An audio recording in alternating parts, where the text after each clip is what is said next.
Ah, hi.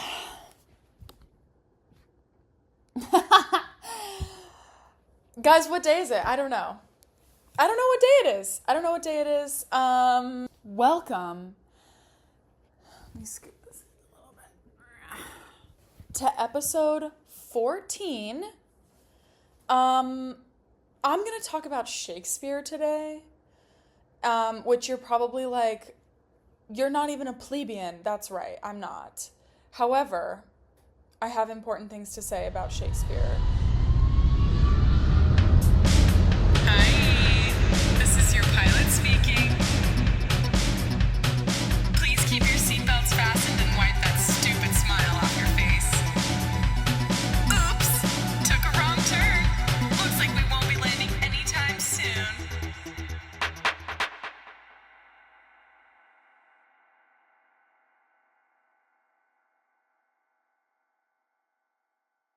And the first thing that I'm going to say to start this off is a hot take in which that I don't think Shakespeare is actually a writer. I think he's an actor who took credit for other people's writing because they didn't want their names out there during the Elizabethan era when he was so-called a playwright and writing plays. I don't think he wrote them. So welcome to episode 14. We're getting right into it. Why waste any time? Why waste any time? Let's go. I do also have some things I want to plug that I'm going to plug. First of all, I'm producing a show, co-producing a show with two other amazing artists in New York City. It's going to be in Brooklyn, June 17th. Mark your calendars if you live here. I'm showing some work. My friend Hannah, who's also co-producing the show, is showing some work. Joe is the co-producer also. He is a musician. He helped us gather bands and secure the space, and he's awesome. And you're going to see some other things if you come. And you might even enjoy yourself. I dare you.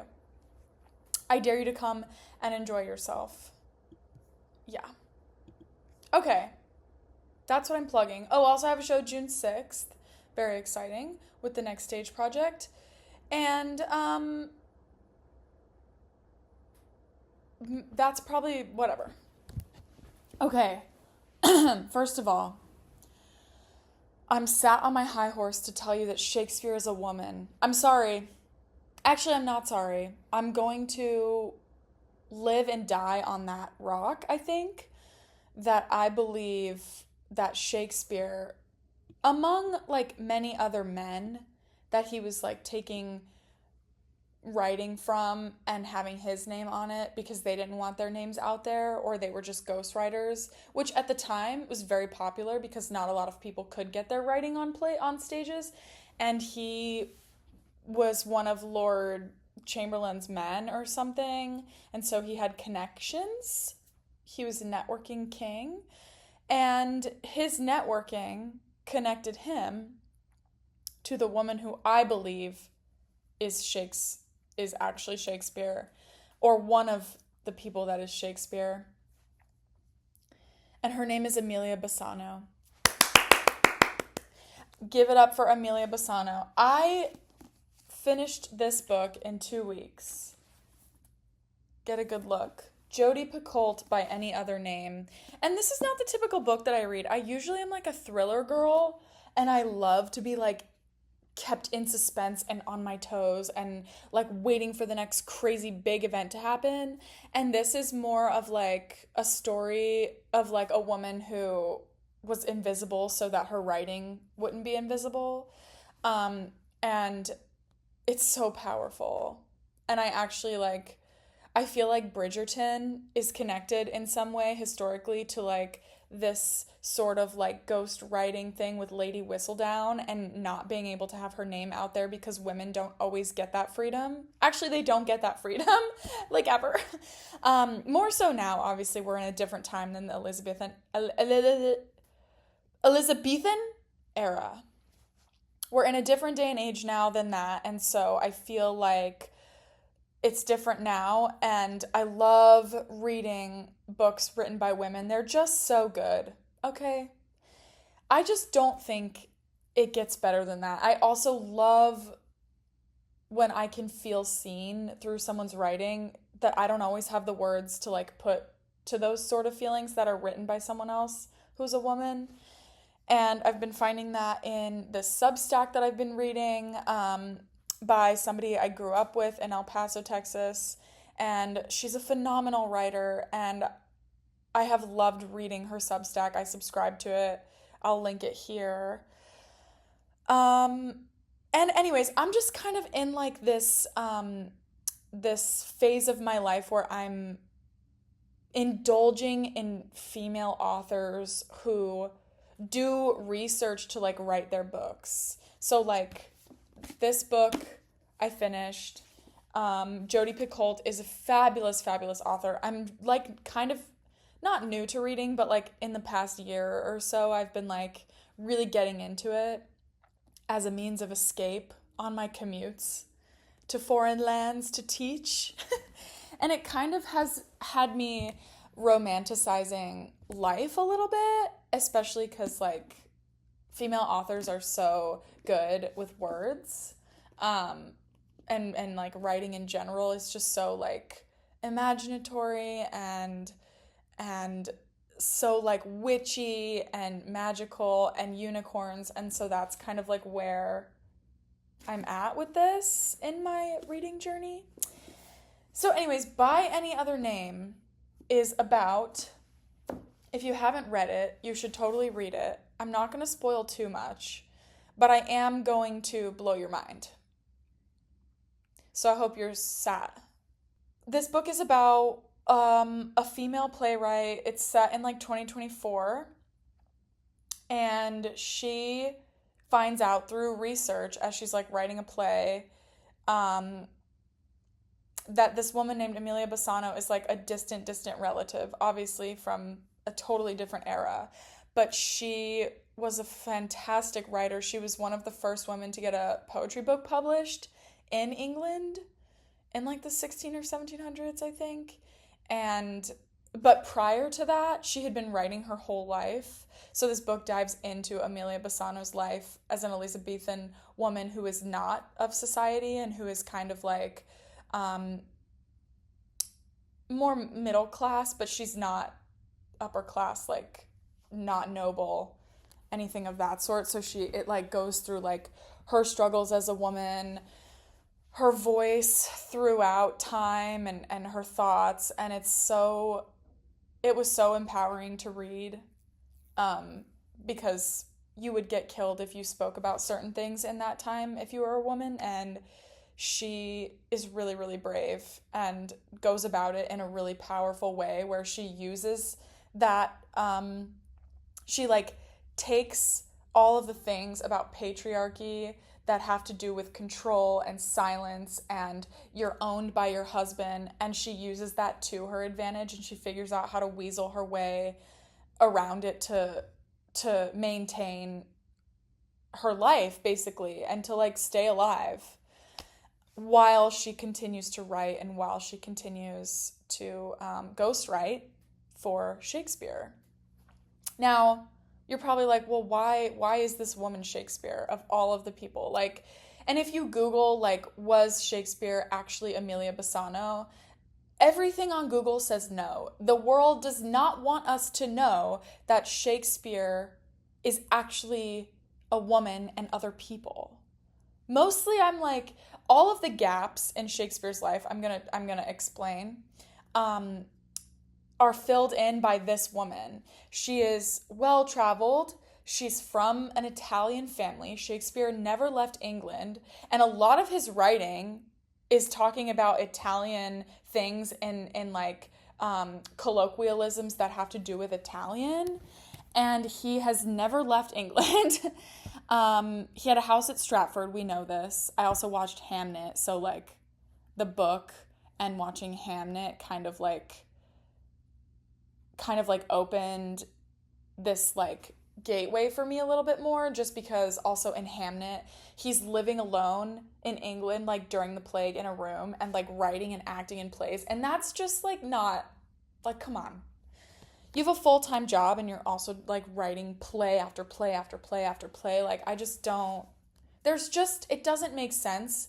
And it was known, and people were known, like writers specifically, were known back then for collaborating with each other because copyright didn't exist. But he never collaborated with anyone, which I'm like, red flag. Red flag, and also, who is lying? And it's so much easier to give a man credit. It really is. It's so much easier to be like, yeah, Shakespeare did it, man, whatever, moving on, la la la. But he's created this whole, like people write curriculums around this man. This so-called man who was an actor and a playwright in his lifetime and wrote hundreds of plays. And that's just, like, not possible. Like, that just feels so weird to me. And like, people question it and they get so much backlash for it. And of course, guess who's questioning it? Women. Women who are writing novels are questioning whether or not Shakespeare actually wrote these things. And based on research, there's no way. There's no way he could have done what he did and traveled to all these places that were written about. Also,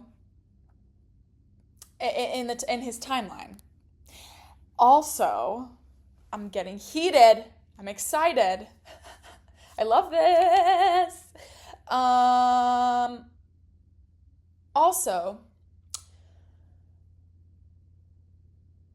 there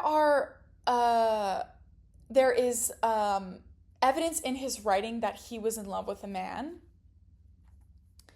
which, like, okay, fine, we love gay people, but also he was taking, in this book, he was paying this woman, Amelia Bassano, what he was making, like a cut of what he was making from the writing and the plays that she would give him, that he would then perform or like share with other people and like sell, etc.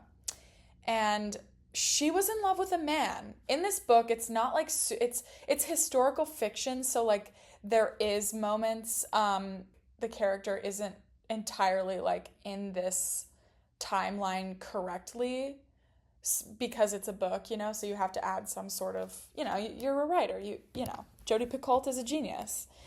And, but it does explain the way that his writing is so eloquently created, almost like it was from the mouth of a woman, the hands of a woman, dare I say. And you just cannot make that up. You just cannot make that up. I just don't believe that it was just him. I'm sure there was like a group of people that were collaborating behind the scenes to make work come out, but I do think Amelia was one of the top contributing authors, dare I say. And I'm going to read Sonnet 81 to you because in the author's note, Jodi talks about her research and she goes into depth on the actual timelines of some of the characters and how she made them line up in the story, but they didn't exactly line up, but they were in fact real people. And I'm going to read this. Actually, yes. No, I'm not going to read this. I'm going to read this like little paragraph that Jodi Picoult wrote. She said, "A woman who immortalized herself and those she loved in plays at the great cost of losing credit for those very words." To paraphrase the final couplet of the sonnet, Sonnet 81, says, "Once I'm gone forever, but not you. I will build you a monument of words. The only power I have is in my pen, so you will live on where life has no limit in the mouths of men." Full body chills. Full body chills. Are you kidding? Are you kidding me? Life has no limit in the mouths of men. The way that I like could not put this book down, those words. The sonnet hits differently when you imagine Amelia writing it. There is no freaking way that Shakespeare, a man, misogynistic, not a great man actually in history. Everyone's like, Shakespeare, the genius. Not a great man. I actually don't know much about, like, I was never really educated on him. I remember in high school, I like was in AP English and we were like dissecting Shakespeare. And I just know, like looking back, Mr. Keene was my teacher. I just know he knew. I just know he knew. And he never shared with us that Shakespeare could potentially be a woman, but I just know this man knew. He was riding his bike to school. He was riding his bike to school. He had long hair and a long beard. He just knew. Are you kidding? How do you not know? And Miss Barry, oh, my idol, my queen, she supported me in reading when we did our banned books project. I read Lady Chatterley's Lover, which was about a woman having an affair with a man. Oh! Scandalous. And she was very proud of me for reading that. And she helped me with my literary essay, which I nailed, by the way. And I just know she knew. I just know it. Although I cannot prove to you that Amelia Bassano wrote any parts of the plays attributed to Shakespeare, neither can anyone prove to me that she didn't. Key word. You cannot prove either or, but of course society, and as time went on, it was just easier to be like, yeah, Shakespeare, because why would a woman do that? Please. Certainly she deserves more than to be a footnote in history on her own merit because of the great achievement of publishing a book of poetry at the time when women simply didn't do that. Also, I will note that her poetry writing, is very, very different in the book that she published versus her playwrights and all the things that Shakespeare published that she gave to him through what I learned about in this book. And she had mentioned, like, someone had come to her in the book and was like, I know you did this. And she obviously was freaking out because, like, she could be put to death or whatever. And he was like, I know you did this and your poetry is so different. And she was like, well, that's the whole point. Why would I write something similar to like what this other man has his name on? Like, that would just incriminate me, basically. Or people would probably accuse her of stealing or whatever. So, no matter what, if you have not heard of Amelia before reading my novel, I hope that you now will never forget her. I think she'd be pleased. Oh my God. It makes me emotional, okay? It makes me so emotional. And this woman did so much research. Like, Jodi Picoult is so fabulous. Also, there's so much research suggesting that the men who were also said to be writers for Shakespeare, it just proves that they're not. Oxford died, like, what was this guy's name? Christopher Marlowe has been a proposed candidate, which in the book he plays a really important role. He is like the reason that Amelia meets Shakespeare, and also this man is gay, and he's kind of rambunctious and like isn't afraid of what people think. He's kind of a trailblazer, if you will. And people were saying the Earl of Oxford is a front runner for writing Shakespeare, actually, because he loved theater and music and he was well traveled, all these things. And he had personal knowledge of Italy, which Amelia Bassano did firsthand because she was from there. He was also bisexual and very educated. But he died before all the plays were completed. If that doesn't tell you what you need to know, it just like doesn't add up. Like, I just feel like there's so many holes in everything that is taught in schools to kids when you like recite Shakespeare. Like, I feel like if it was taught that there's a possibility that he could have been a woman, like the woman behind the scenes was writing under his name, I just feel like things would be done so differently. And I've not seen much Shakespeare, so, you know, I'm speaking from a point of view of a woman who thinks that women are so unstoppable and powerful, and like you give them an inch and they will make a freaking mountain out of it. And I just like firmly, I just like really stand by, I just like really believe. I just really, really, in my deepest heart of hearts, like cannot be convinced otherwise.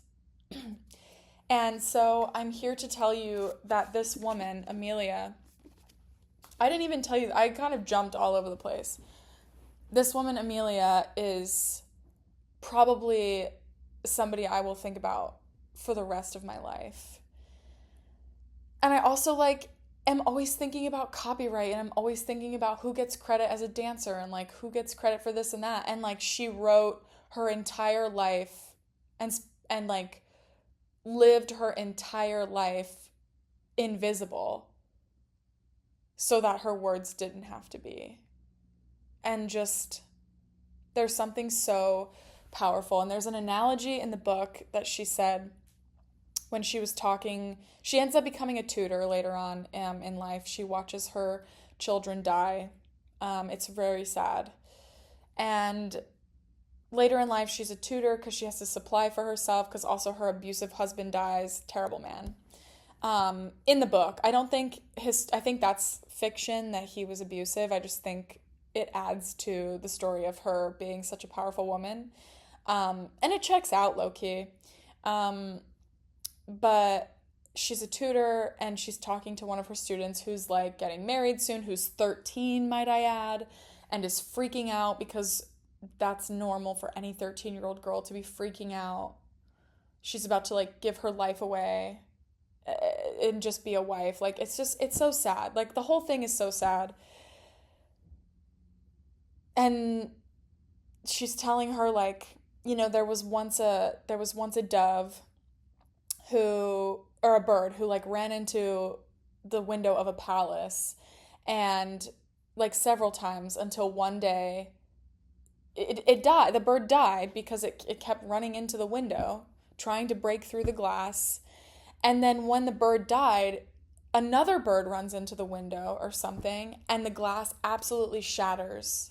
It cracks and it shatters. They can't replace it no matter what they do.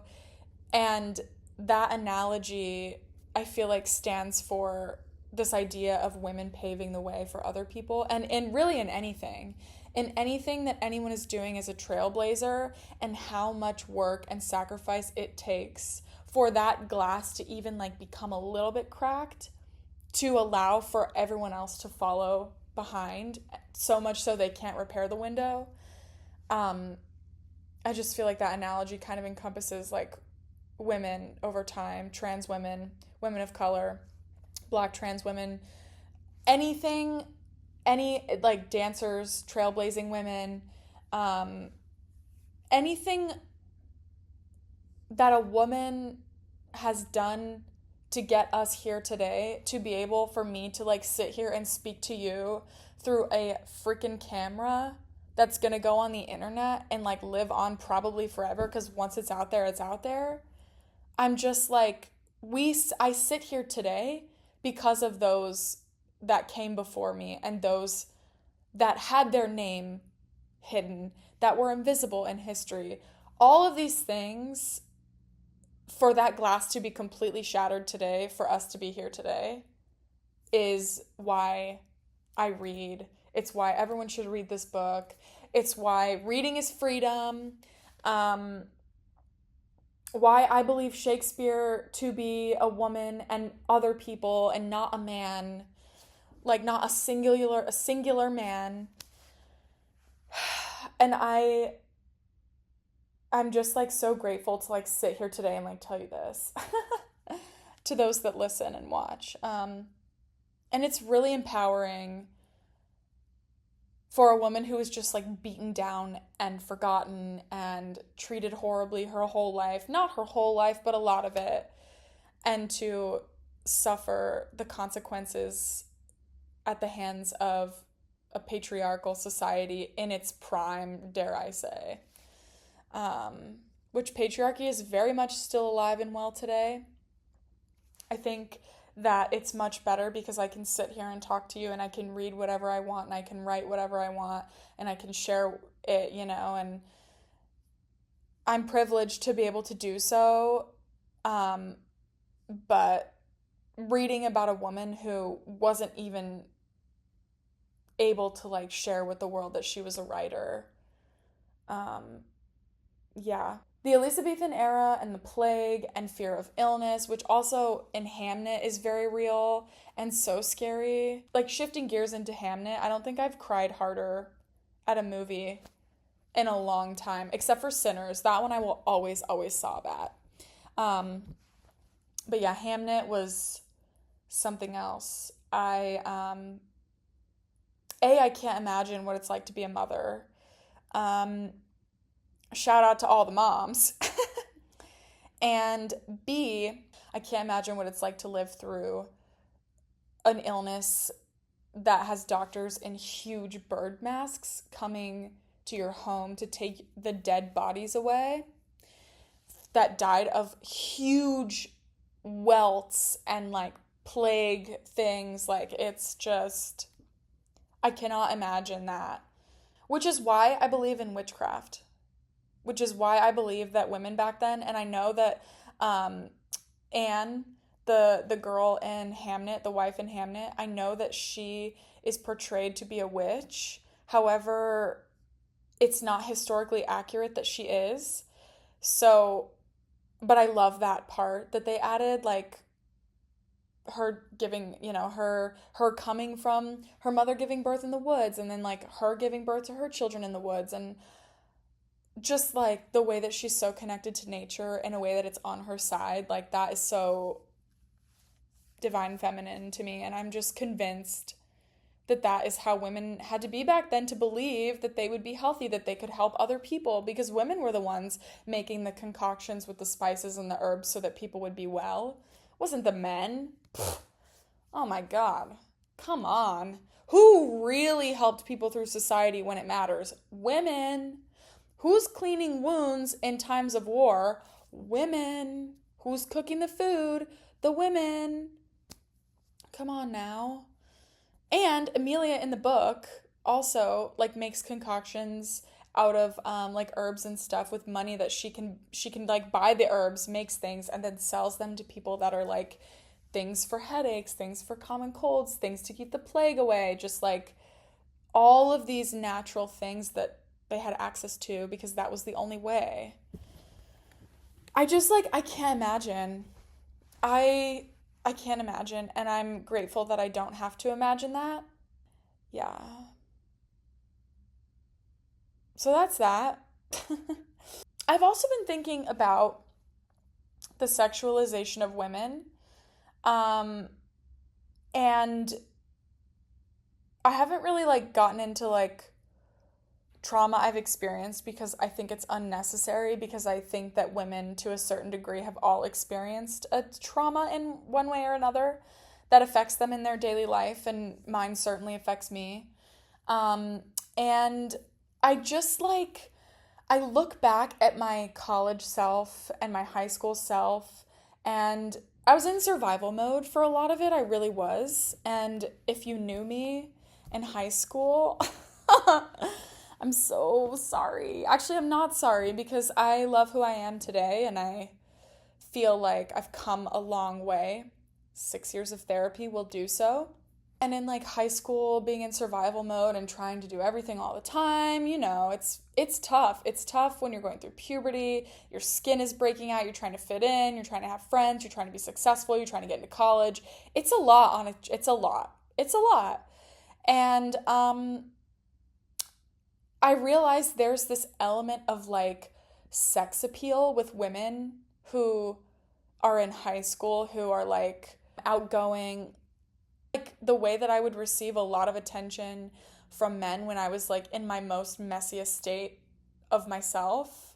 And I just think that that's so telling about how society feels about women, which like we all know this. I speak only for my experience, where as time has gone on, I have cared less about, and also like I am loved by a woman. Like, I date a woman who doesn't look at me as if I am something to them other than a human being, basically.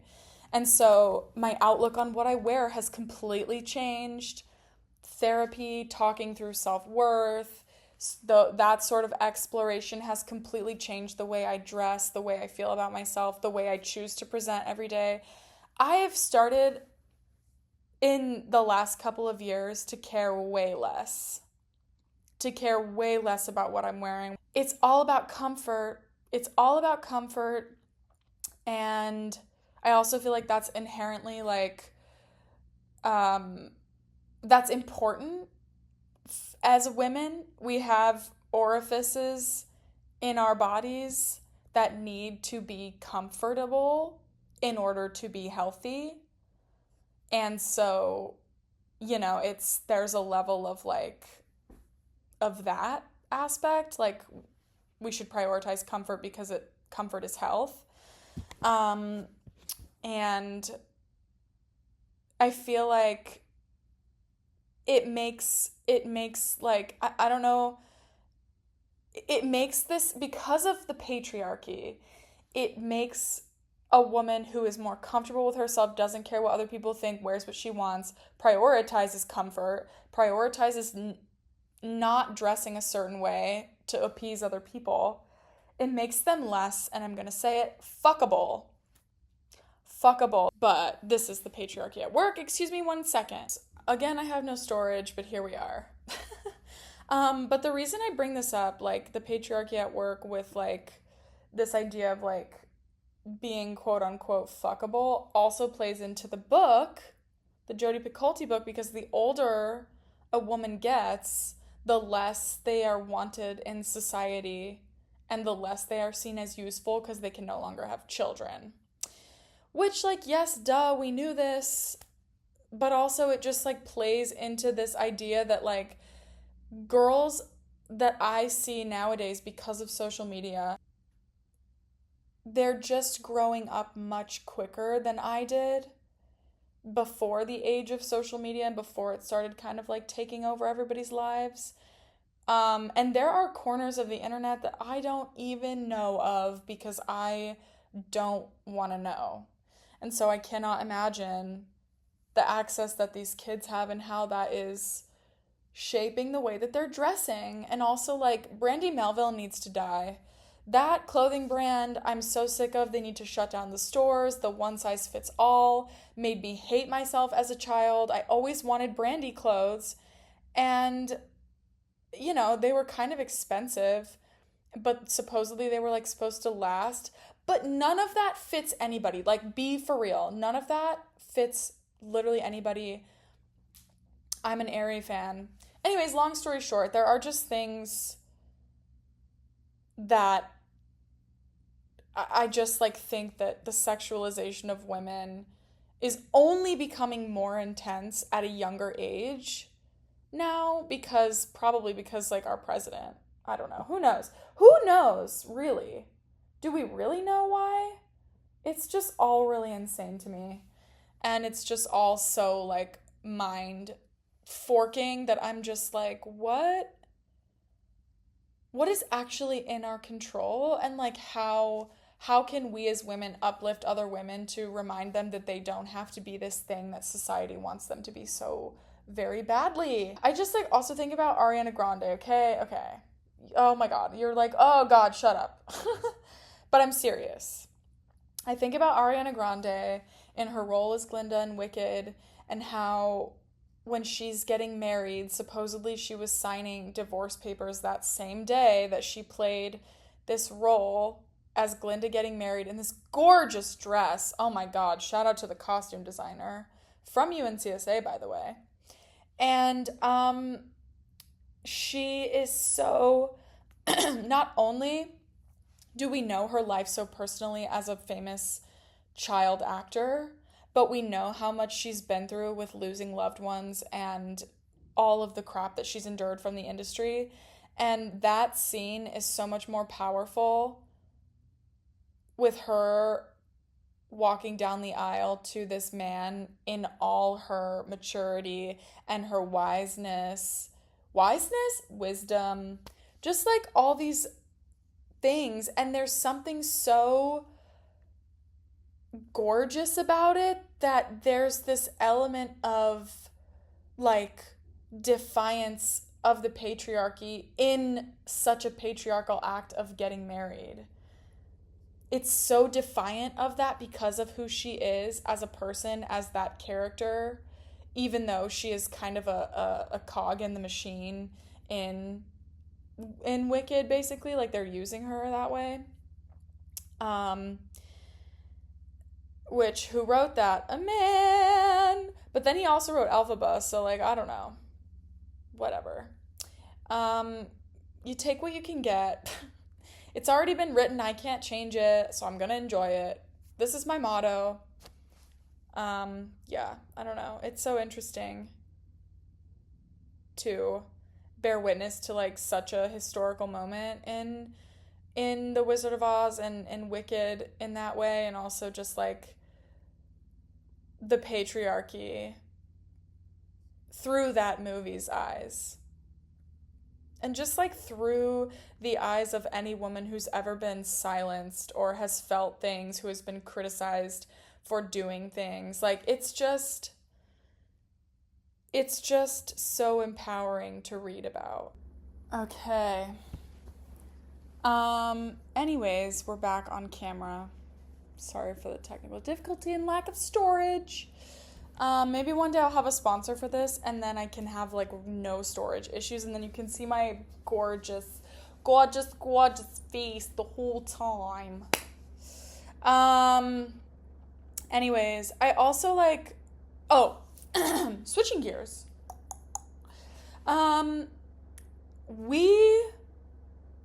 In my senior year at UNCSA, there was an issue with a student. I'm not going to go into detail. And the school wasn't listening. Title IX wasn't listening. We didn't have enough evidence, blah, blah, blah, blah, blah, because a woman's word is never enough.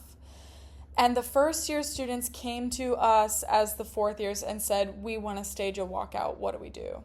And I said, we're doing it. And I was an SGA member. No, is that true? Can't remember. Whatever.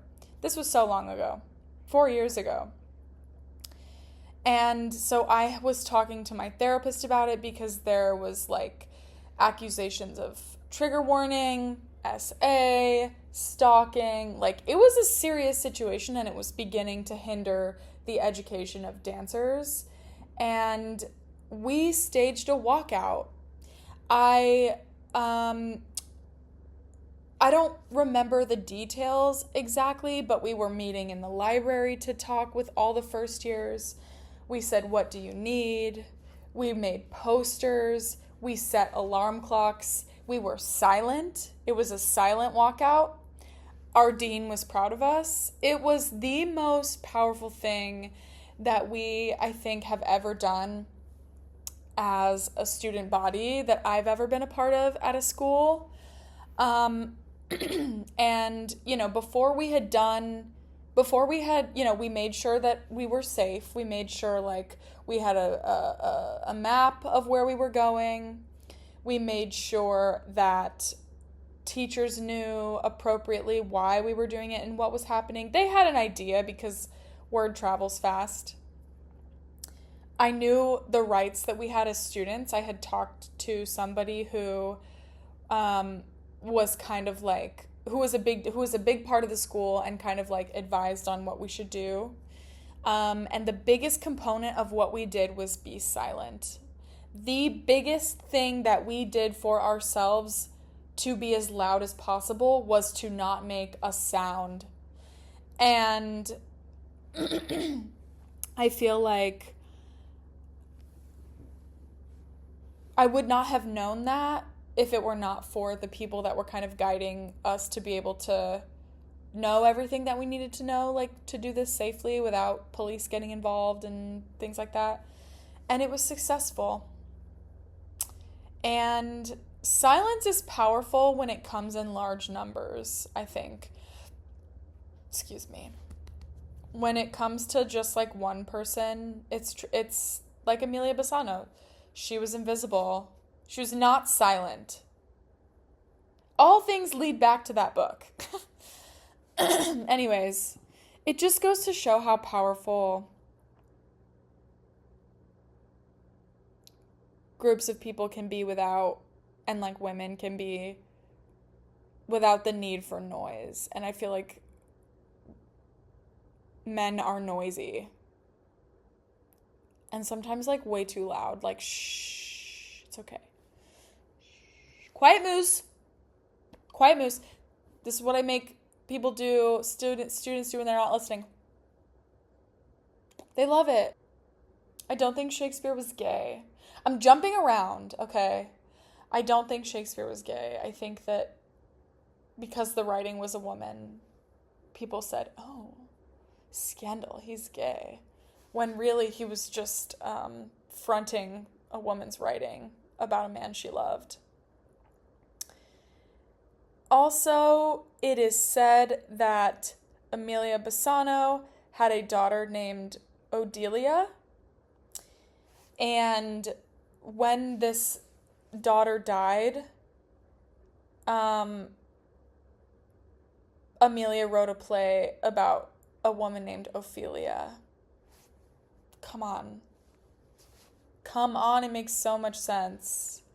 And then Taylor Swift wrote a song about the fate of Ophelia. Are you kidding me? Are you kidding me? This is the most through-line podcast I have ever recorded, I have to say. Anywho, I wanted to share all of this in light of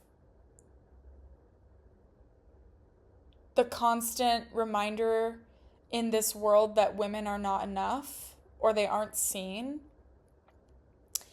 And I just want you to know that you are and we are. I see us. I see us. I cherish us. I love women. I always have. I always will. I will always give them the benefit of the doubt first and foremost. Even though some don't deserve it, I do anyways. And I've kind of like, as I grow in my wisdom and in life and life experiences, I am learning how special it is to be unique and how it's not always celebrated and a lot of people are seen as other. But I'm finding in my friends and in my artistic escapades and as I try to put myself out there more as a dancer and get to know more dancers, and as I spend time with my dance family, like I really, really, really cherish and love every single person for who they are, because that is the beauty of like being a human being, especially women. I see and I love them, and it's so awesome being a woman, and I want to surround, and I want to like, and I want the men to know, for those that watch this, if you are a man and you watch this, or if you have a bi girlfriend, or you yourself are bi, I just want you to know that we need you on our side. We need good men. And there's not enough of you, and it's exhausting over here. It's exhausting over here. Doing things by ourselves that we can absolutely do without anyone's help. And when you speak up for women, you speak up for, your voice is loud. You speak up for a big population of people that can't always. So just uplift women's voices all the time, okay?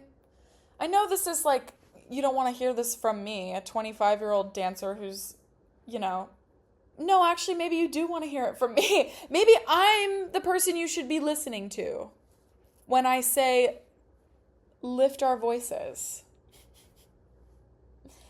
Lift them up. Elevate us, and we elevate you. And when a woman can back your dream and backs what you do and supports you, you can do anything you want in this world.